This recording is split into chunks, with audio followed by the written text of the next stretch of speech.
Assalamualaikum warahmatullahi wabarakatuh. Salam sejahtera, salam sehat untuk kita semua. Semoga juga teman-teman dalam keadaan baik-baik saja bersama seluruh keluarga teman-teman dimanapun teman-teman berada. Saya akan bicara soal Kevin Dix, ya, bek kanan kita yang saat ini bermain di Borussia Mönchengladbach, salah satu kontestan di Bundesliga, kasta tertinggi di Liga Jerman. Dan pada dini hari tadi Kevin Dix masuk di babak kedua, ya, kemudian dia diberi tugas, ya, untuk mengemban, ya, apa yang dikasih oleh pelatih Geraldo Sean untuk ambil penalti. Ya, ini pertandingan antara Gladbach menghadapi Valencia, pertandingan friendly match yang berlangsung di Borussia Park, markasnya Gladbach. Dan ini dalam rangka juga perayaan ulang tahun klubnya yang ke-125.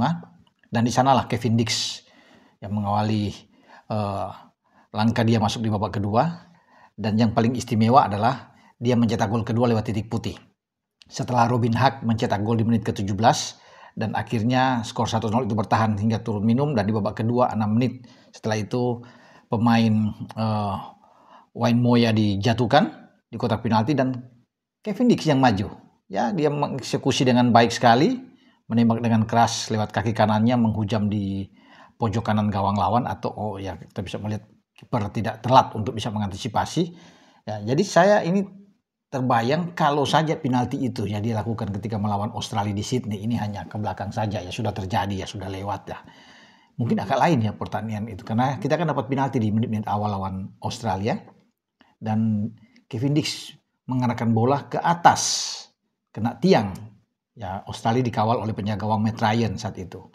Ya, kalau dia tembak seperti ini yang dilakukan ke gawang Valencia, keras dan di pojok, tentunya akan lain situasi jalannya pertandingan melawan Australia. Tapi itu sudah flashback aja ke belakang dan kita lihat sekarang bagaimana Kevin Dix akan menjadi penembak penalti, tentunya akan terus-menerus diandalkan oleh Gladbach di Bundesliga. Setiap ada penalti pasti Kevin Dix akan maju. Ini satu kabar bagus buat kita, kabar baik bahwa dia mendapatkan jam bermain yang baik dan sudah mencetak gol bersama dengan Gladbach, ya, dan walaupun dia masuk di babak kedua tapi sudah saya bisa bayangkan dia pasti akan selalu bermain, ya.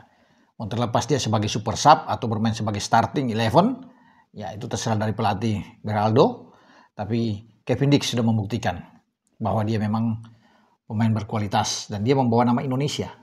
Ya, pemain Indonesia pertama yang berada di Bundesliga dan kita harus sangat bersyukur, ya, mengapresiasi, ya, apa yang dilakukan oleh Kevin Dix dan dia ingin berkarir lebih baik lagi.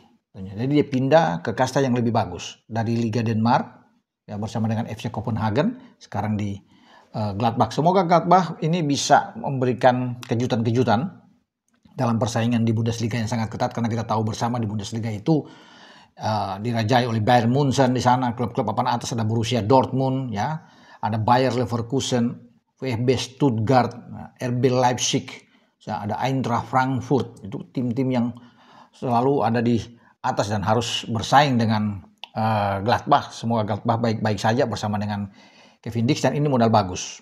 Kevin Dix, ya, kiranya dia juga tidak mengalami masalah cedera menjelang kita akan tampil di FIFA Match Day menghadapi Kuwait dan menghadapi Lebanon pada bulan September di antara tanggal 1 sampai 9 itu.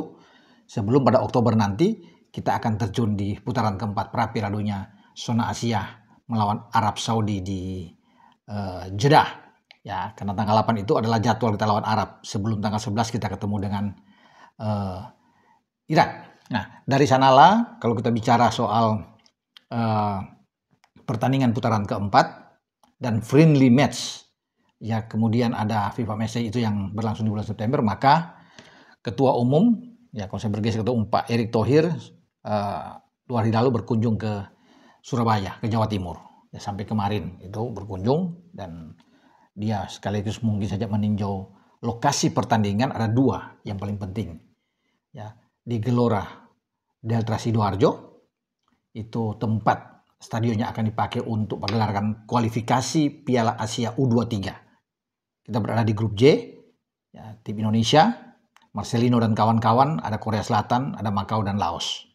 Oke, dari Sidoarjo itu, kemudian kita juga di bulan September, di bulan yang sama, di tanggal yang hampir bersamaan aja.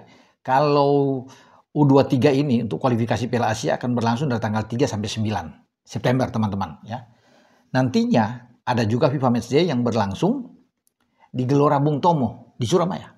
Ya, Gelora Bung Tomo itu pertandingan Indonesia lawan Lebanon dan Indonesia melawan Kuwait di antara tanggal 1 sampai tanggal 9. Tinggal lihat sana. Jadi makanya Pak Erik melihat di sana dan mengharapkan dukungan dari publik Jawa Timur dan sekitarnya untuk berbondong-bondong datang ke sana memberikan support ya, buat timnas U23 kita dan juga timnas senior kita. Ya, Jai Isyas dan kawan-kawan juga akan bertarung di sana. Jadi menarik ini. Ini sama seperti pada 2023 ya, bulan September itu, di mana STY memimpin tim U23 kita di Stadion Manahan Solo. Saya juga hadir ikut menyaksikan di sana, Elkan Bagot dan kawan-kawan. Ya, ada Ivar Jenner tentunya. Mereka bermain bersama dengan Taiwan dan juga dengan Turkmenistan. Ya, menang 9-0 lawan Taiwan, 2-0 lawan Turkmenistan. Tapi di sela-sela itu ada pertandingan ya di Gelora Bung Tomo itu ada pertandingan friendly game antara Indonesia dan tim senior Turkmenistan. Dan ada beberapa pemain yang juga diambil. Salah satu diantaranya mungkin Alfriana Dewangga ikut bersama dengan STY karena STY menangani dua tim yang sama ya, tim U23 dan tim senior harus ke Surabaya, ada 3-4 pemain pas waktu itu, kemudian mereka balik lagi ke Solo. Jadi ini sama pertandingan yang di Sidoarjo dan juga di Gelora Bung Tomo. Jadi memang harus dipilah-pilah, dilihat mana yang lebih prioritas utama ya antara kedua event ini ya, di U23 dan juga di timnas senior.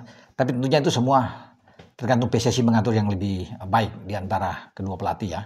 Nanti saya akan bahas untuk berikut di next video tentang bagaimana pembagian tugas antara Gerald Van den Berg dan juga Patrick Kluivert. Tapi yang pasti Pak Erik itu sudah mengharapkan, ya, menaruh harapan besar kepada masyarakat di Jawa Timur untuk bisa memberikan support terhadap timnas kita. Dan dia sudah bertemu dengan CEO Persibaya Surabaya, Asrul Ananda, yang juga ada di sana dan dapat dukungan yang kuat. Jadi Pak Erik tentunya sangat ingin para bonek mania ini itu Surabaya hadir ya, yang fanatik dengan sepak bola untuk mensupport timnas kita di dua ajang berbeda, U23 dan juga di timnas senior. Oke, dengan saya Bung Ropan berbicara. Ciao.